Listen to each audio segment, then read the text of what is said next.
Musical memory. This is a memory-based minigame located inside the game station in Chapter 2 of the Playtime Co. Factory. Playtime Co. presents it as a game designed to test a child's memory by requiring players to remember and repeat increasingly complex sequences. The challenge takes place inside a circular room lined with large colored buttons, while Bunzo Bunny hangs from the ceiling above the center of the arena, holding his cymbals. At the start of each round, a monitor displays a sequence of colored lights and button symbols that the player must memorize and repeat by pressing the matching wall buttons with the grab pack. The early rounds use only a few basic colors, making them fairly easy to remember. However, as the game progresses, additional button types, including letters, numbers, and punctuation marks, are introduced, and the sequences become both longer and faster, demanding quicker reactions and greater concentration. Every mistake, incorrect button press, or failure to respond before the timer expires causes Bunzo Bunny to descend closer to the player. With each descent, the sound of his cymbals grows faster and more intense, increasing the pressure. If Bunzo reaches the player, he crushes them with his cymbals, ending the game instantly.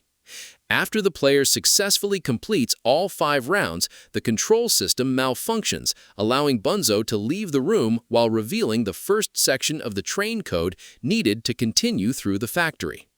Wack-a-Wuggy. This is a survival-based reflex game located within the lower section of the game station. The objective is to defend the center platform from waves of mini Huggy Wuggies, small plush versions of Huggy Wuggy, that emerge from numerous wall openings surrounding the room. The game tests the player's reaction speed, awareness, and ability to keep track of multiple threats at once. Once the game begins, the room becomes very dark, making it difficult to see approaching enemies. The mini Huggy Wuggies begin crawling out of the wall openings towards the player.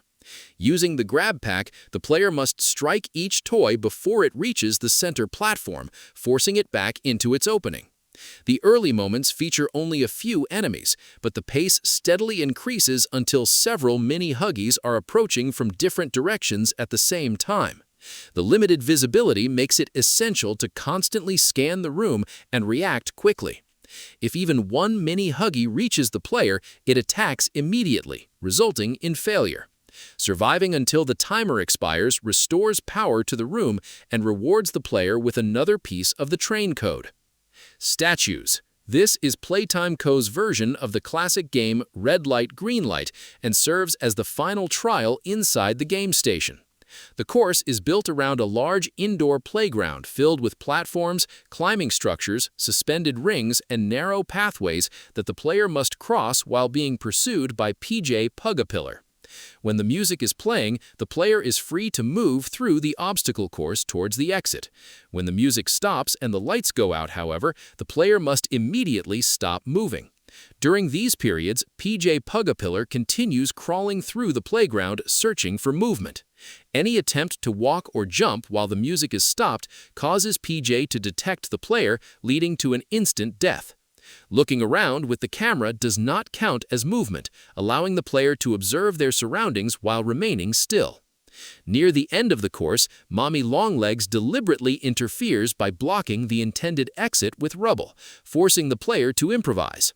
The player escapes by breaking through an alternate path into the factory's maintenance area, narrowly avoiding PJ Pugapillar and completing the final game station trial.